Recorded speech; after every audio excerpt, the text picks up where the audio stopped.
Welcome back to Calamity 1 block, where after growing the world's most fragile Crimson biome, I've unlocked what is potentially the slowest and most convoluted way to farm dirt in Terraria. So let's see if we can solve both of those problems today. The next major goal for the playthrough is obtaining enough dirt to craft a dirt bomb, but to do that I'll need to take down Aureus another 2 times, which should hopefully be a whole lot easier with all the new weapons that drop in the astral biome.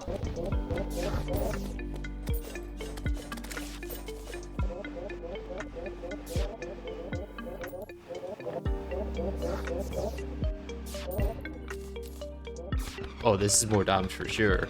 And homing. Yeah, this is definitely more damage than the other 2 options. After some testing, I decide to go with absoluteAquarian staff, which means respeccing into mage. I start this by doing some fishing in the astral biome to get a bunch of astral crates, which I then open to get meteorite ore and bars. It's not quite enough for what I have planned, but that's nothing a short mining armor dupe session can't fix.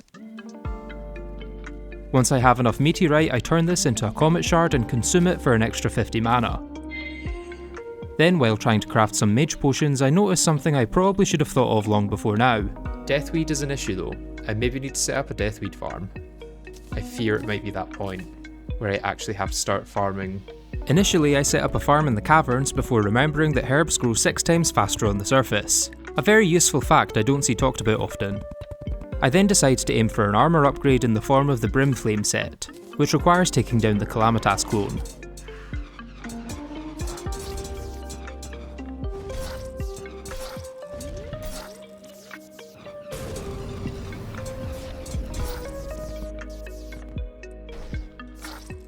Unfortunately, it turns out I'm really bad at this fight in death mode, so I end up losing quite a few times before getting a successful attempt. About time. With the Ashes of Calamity it dropped, I can now make my new armour, which offers excellent mage stats for this stage of the game. So now we can kind of decide whether we're going to do Skeleton Prime tonight or go for Aureus again. All it would really give is access to hallowed bars, because I don't think I could do much with Soul of Fright. Although now that I've got all 3 souls, I guess I could. Even with all 3 it's not much. Yeah, it doesn't seem to unlock much. It'll unlock Chlorophyte once I've got jungle. So maybe I want to wait for that. In the end I decide to go with Aureus first, which it turns out was the wrong decision, as even with my much better armour and weapons, I still end up dying to it twice in a row.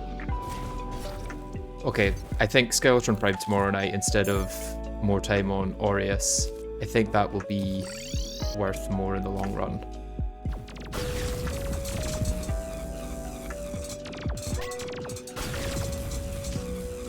The fight actually goes really well up until the last few seconds, where a rogue probe decides to become my number 1 op. Probe causing me to bounce, not good. I swear if that probe ends up being the reason I die, never mind. With the last mech defeated, I can now open up all 3 treasure bags that I've been saving to get some hallowed bars. Okay, 80 hallowed bars, that's quite nice. Other than hallowed armour, what's going to be that useful? And I can make the mechanical glove now for extra melee damage, which is probably my best damage accessory at the moment. I might just go back to melee to be honest for the extra defense. Okay, so I definitely want hallowed gear, so let's get that at least. The plate and the greaves. We're going melee. We went Brimflame robes for 1 boss, and now we're going melee. Thanks to a recipe added by Calamity, I can use leather to make some feral claws without a jungle, which I can then upgrade all the way to a mechanical glove. I craft and test a bunch of melee weapons, and unsurprisingly the best ends up being the post-Aureus Astral Scythe. Who would have guessed that the option furthest forward in progression would end up beating everything else behind it? With that, it's now time to get back to grinding Aureus for more dirt. I just need to not get hit as much. Simple as that.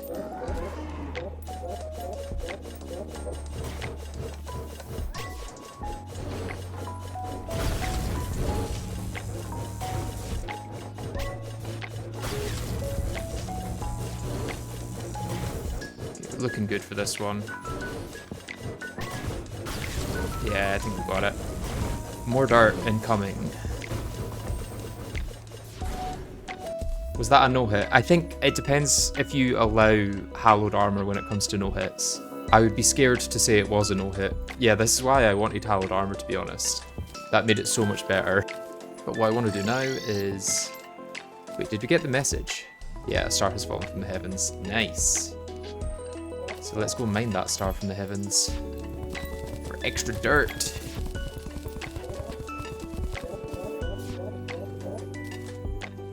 Seven. What's the last one over here or something, I think? Yeah, that's the last one.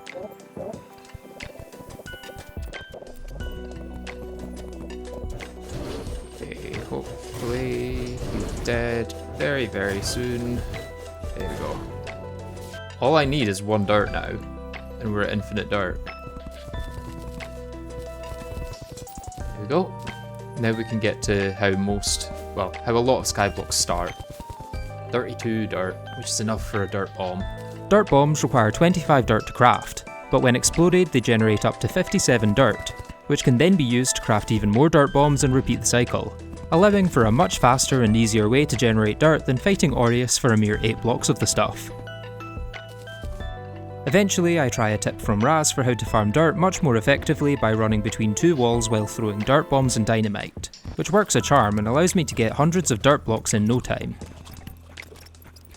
With the golden sink in my storage system, I convert some of this dirt into mud for a jungle biome. I set this up in rows with gaps in between to allow life fruit and plantaris bulbs to spawn, with platforms placed under each block to stop vines growing down and getting in the way. The jungle isn't the only biome unlocked by this new influx of dirt though, as I can now make a hallowed biome where I farm for souls of night, allowing me to finally craft the cosmolite. Beautiful. One of the most useful items in the game. Finally have it. Is then back to the fishing grind for a while, this time in the hallowed and jungle, with these new biomes granting access to life force and summoning potions, along with all the goodies found in their crates. Most notably the staff of regrowth from bramble crates to vastly improve my herb farming, and crystal shards from divine crates which I use to craft a gelatin crystal with a recipe added by Calamity. After planting some hallowed grass on the surface, I use this to summon Queen Slime and defeat her a few times.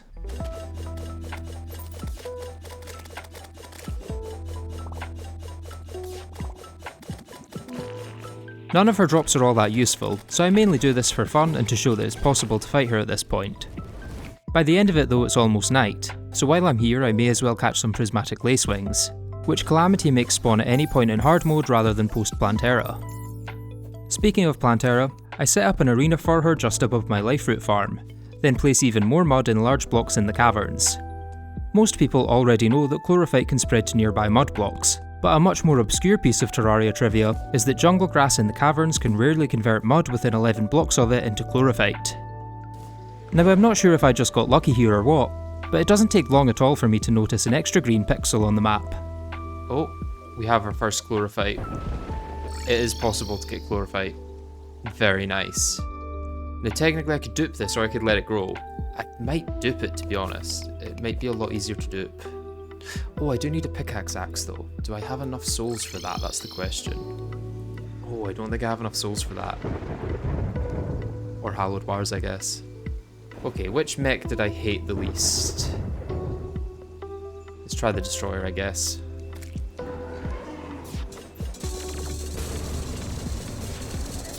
It would appear it's impossible for me to defeat the destroyer in this world without him also defeating me. But regardless, I now have the hallowed bars needed to craft the pickaxe axe so I can mine the chlorophyte that spawned. Oh, it has grown to 2.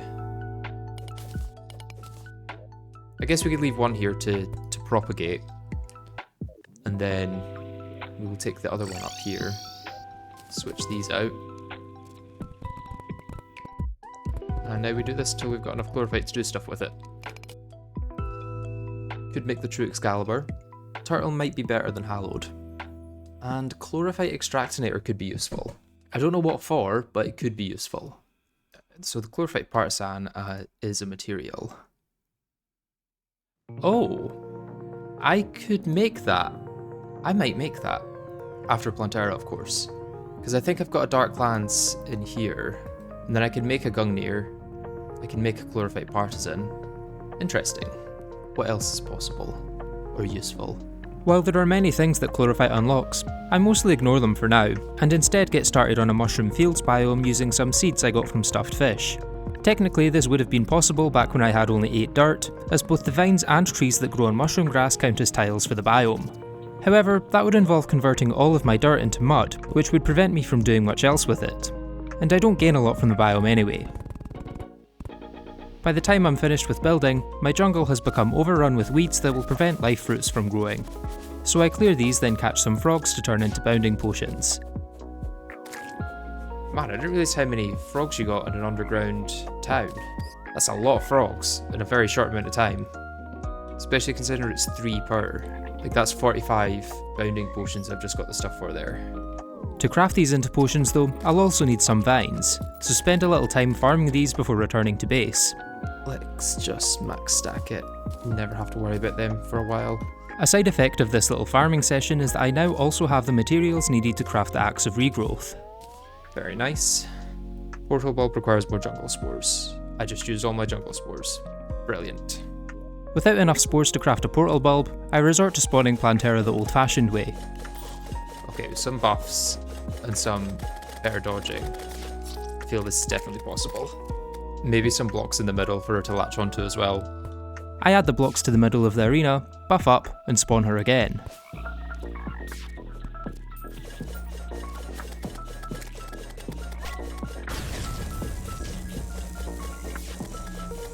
But hey, I've still not been hit yet, which is nice.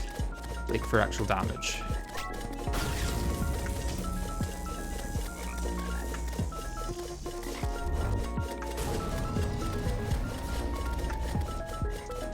Oh, how have I still not taken damage in this entire fight? 3 adrenalines. What? Hallowed armor is so powerful. I'm in love with hallowed armor. 4th adrenaline. I never play this good. What is happening? Maybe Death Mode Plantera is like my thing. With Holy Dodge, obviously. Watch me completely throw it in the last few seconds though. Come on. Die, please. There we go. I really doubt that there's echoes screaming from the dungeon, because there is no dungeon. And I also doubt that the desert sands shift immensely, because there is no desert. But you do you, Plantera. After crafting the Botanic Piercer with some of the living shards she dropped, I get to work farming perennial slimes which now spawn in the cavern layer. I could use mining armor to dupe this, but decided to change things up for once when it comes to the ore grind. There's only so much mining and placing the same ore that one man can take. With all this perennial ore, I craft a few new weapons and test them out. About 2,500 DPS for the Hellkite, but it is true melee. Around the same for the Feral Thorn Claymore, also true melee though. So I guess let's test the ranged options. So this is about 700 DPS, this is about 600, and then this is only, well, I guess maybe the order would be this first, this second, this third, and then these are both true melee, so it's kind of hard to tell. In some ways this has been balanced really well, because the ones that are good at distance are less good at true melee and vice versa. They're all fairly well balanced is the annoying part. None of them are standouts as like the best option. Piercer looks the most consistent, yeah, I think so. But it's all very, very close, I have to say. Calamity has for once done a good job of balancing these. Anyway, time to go from a handful of very well balanced weapons to one that's, shall I say, not so well balanced. By spamming the Cosmolite, I can quickly skip through time to hopefully force an eclipse to start. While doing this, I get a little distracted by a free slice of cake, then check to see if my mushroom biome has fully grown yet. Check if the Dryad is selling mushroom seeds yet. Ah, yes, we've got surface mushroom.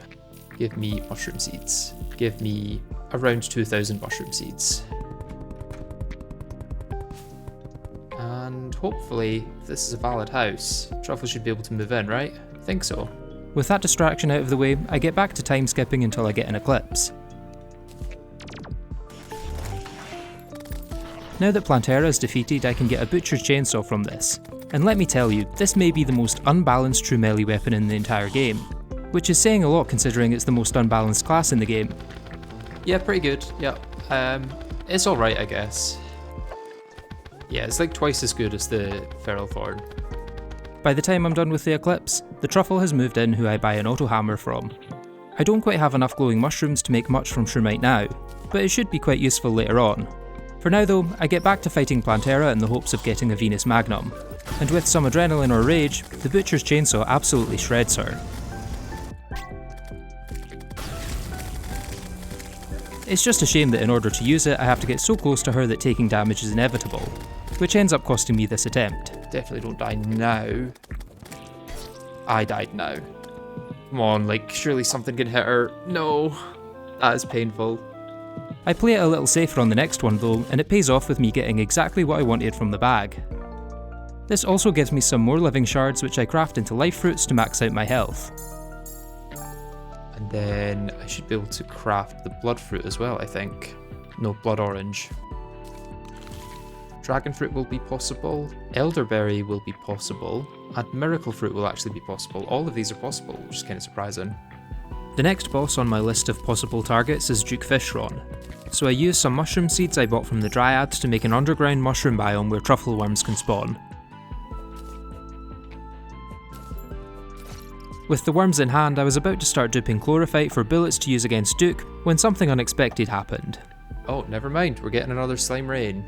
This is going to be embarrassing for King Slime when he spawns. That should do it. With that blast from the past out of the way, I get back to duplicating chlorophyte, then crafting this into bullets, by which time I've gathered enough spores to craft a portal bulb, allowing me to take down Plantera another few times to get the Seed Lure as another pretty decent weapon with some rudimentary homing. I can't tell if my DPS is low or if she just has so much health. It's one of the two though. Also got the axe. Very nice. All that's left to do now is make an arena at the ocean, and I can get started on dying to Duke. So my DPS could definitely be a lot better.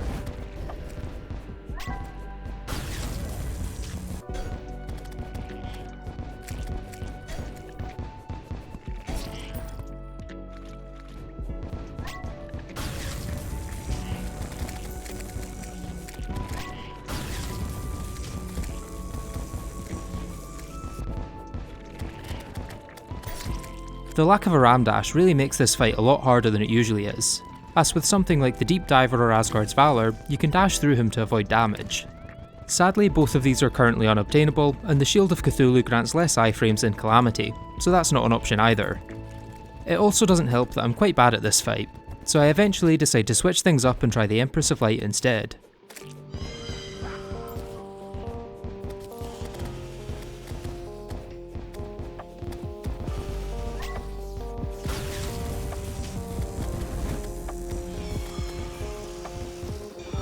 I'd say so far I'm doing better.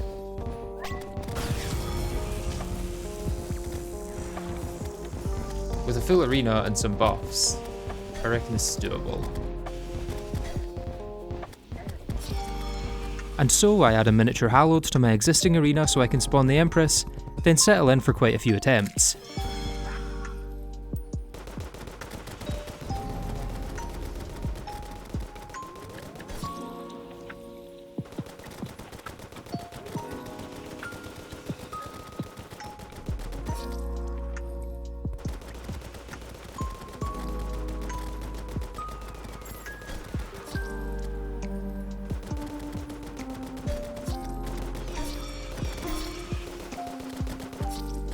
Eventually I start running low on chlorophyte bullets, so have to dupe some more until I get quite tired of manually duping all this ore. So I start testing out some ways to make this a little more automated. And I think what I want to do is get some minecart tracks. And I have no idea how this will go, but we'll have a try. So if I do that, and then set this up like this, I can place them automatically, and then I would switch to this. I think what would be best to use is a Shroomite digging claw, because it will be faster. After confirming the concept can actually work, I head down to the caverns to build a much longer, more permanent setup, complete with a roof and some walls to avoid any unfortunate railway accidents involving innocent cave bats.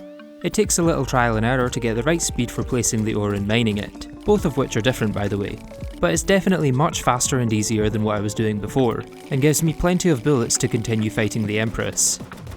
Okay, got a potion in the bag. There's my dodge. And adrenaline should hopefully do it. Hey, Empress down. Very nice. Hope for wings. Come on, please, please, please. Oh, unlucky. But Eventide should hopefully be a bit of a DPS boost. With the Eventide, I continue fighting her to hopefully get her wings.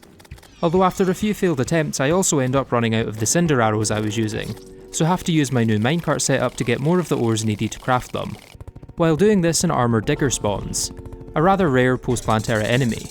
This is a little annoying to fight in a skyblock since it needs blocks to burrow through, but after dropping down to my crags biome I managed to take it down without too much trouble. Does it just drop Essence of Havoc? Oh no, it drops Mysterious Circuitry. And Dubious Plating. Interesting. I now actually have a way of obtaining that, I guess. I don't think there's anything I can do with it. Oh, you know what? The sponge is going to be huge, being able to get that. That is big. I then return to more Empress, and eventually take her down again. Okay, we got her. Nightglow, lovely. And Kaleidoscope. Nice. I might switch to magic and use Nightglow. Okay, so with this, I am dealing 2,700-ish DPS. Then with Mage, I don't have to think at all, and I'm dealing around the same. So I think Nightglow is the way, because having to aim is such a nerf to me. Can't believe they make us aim in this game. Turns out switching to the Nightglow was a very good move, as not having to aim made it much easier to take down the Empress another 3 times, granting me both her wings and the Terra Prisma, which Calamity changes to be a rare drop rather than daytime exclusive. With these upgrades I then head back to the ocean for Duke Fisheron, and despite having a better weapon, minion and wings, I still end up dying to him 4 times in a row. Not wanting to accept that this was a mere skill issue, I blame it on my arena and get to work hammering every single platform so I can fall through them without that very slight delay you'd normally get.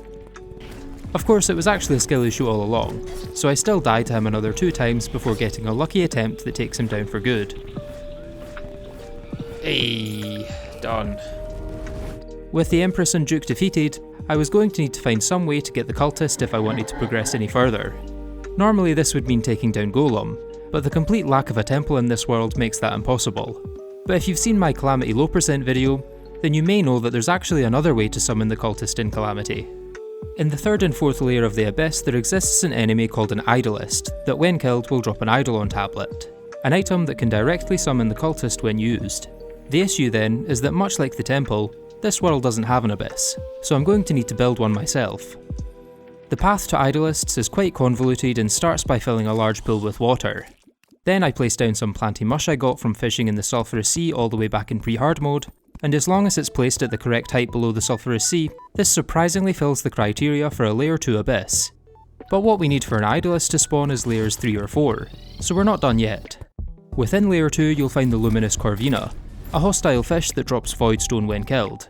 So I start a Blood Moon for the massively increased spawn rates, and farm a bunch of them. I then head down to just above the underworld and set up another pool of water, this time a whole lot bigger than the last. Now while it's technically not necessary to make it this big, I might potentially maybe want to fight a certain secret boss at the end of the playthrough, so having a very large abyss will come in handy for that. It takes over 20 minutes of almost non-stop pouring to get it half full, or half empty depending on your worldview, at which point I stop and line the bottom of it with the Voidstone I got from all those fish I slaughtered. Once I place enough it becomes a layer 4 abyss, as indicated by my rapidly dropping breath and health. My current best options to mitigate breath loss are the Arctic Diving Gear, Moonshell, Aquatic Emblem and Gills Potion, which thankfully give me enough breath to take down my first Idolist.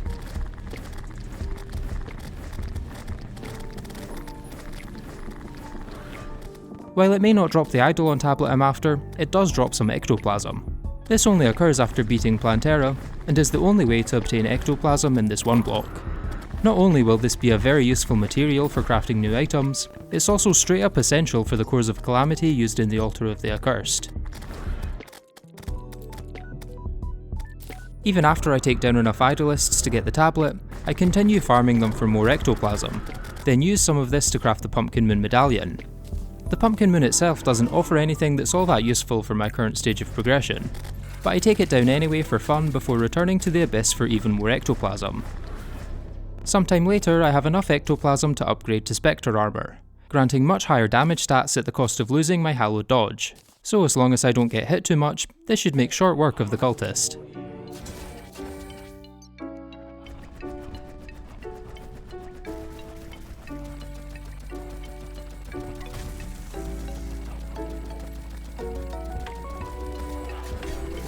Oh, there's a no hit up until that point.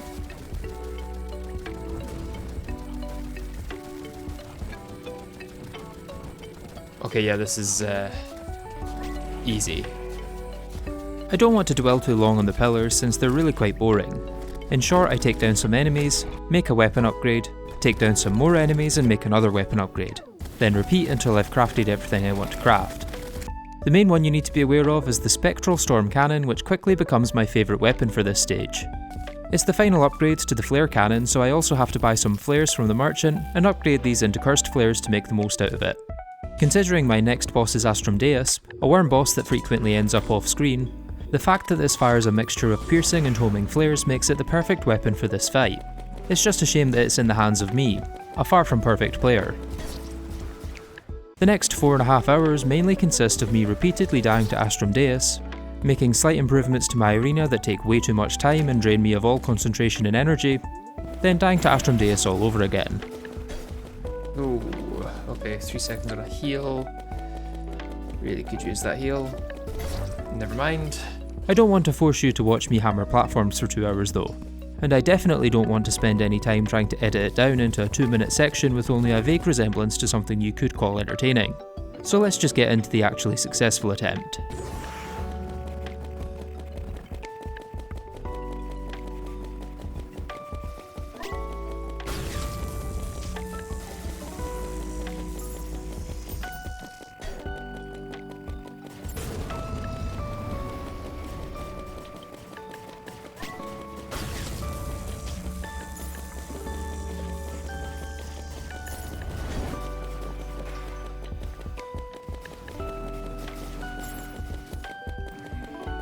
Hey. Now that may have looked like quite a tense, skillful fight that could have easily ended in a loss, but what I didn't show was the other 90% of it in which I run in a straight line on the hexed branch mount while ignoring the majority of the boss's attacks. Usually I'm not a big fan of boss cheese, but when the boss in question is as needlessly tanky as Deus is, I can make an exception. Why bother engaging with the boss when you can just run away? That was actually so easy with the hexed branch. Hexed branch is OP for this. Wow. Not only do I get the bag, which is nice, but that also means I can now mine astral ore, which is even bigger. Wait, I'm hoping I've actually got enough pickaxe power. I think I should have enough pickaxe power to mine this. Oh no. I can still get it by fishing, I guess. You need to farm astral slimes to make the pickaxe. Ah, okay, let me... Yeah, slimes is probably going to be faster than fishing, to be honest.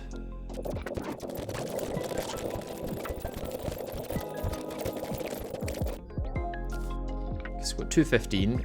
That should be enough for the armor. Oh, I need meteorite for that. Okay, let's do some meteorite duping. What is this setup? This is the ore factory. This is where the ore gets made. Aside from astral armor, I also craft some weapons from the bars. Astral blade, astral pike, astral blaster, astral bow, astral staff. Okay, so this is terrible. This is pretty bad. I think there's better options than this for true melee. Okay, yeah, this is worse than pike. And this is also pretty bad. I don't know why those aren't the strongest pillar weapons. I mean, let me actually compare Vortex and Astral Blaster, because they should probably be around the same DPS in theory, considering they're the same point in progression, but I feel like they're definitely not going to be. So yeah, Vortex beater, like 2,400, 2,000, yep, around 2,400. This is 1,600. It's terrible. After getting over the massive disappointment of these weapons, I fell back on my trusty Spectral Storm Cannon to take down the final pillar and await the arrival of the Moonlord. Despite having the fragments and ancient manipulator needed to craft a celestial sigil, I won't be able to summon Moonlord with this as Golem hasn't been defeated, meaning there's a lot riding on this fight, as if I fail I'll have to go through the cultist and the entirety of the lunar events all over again.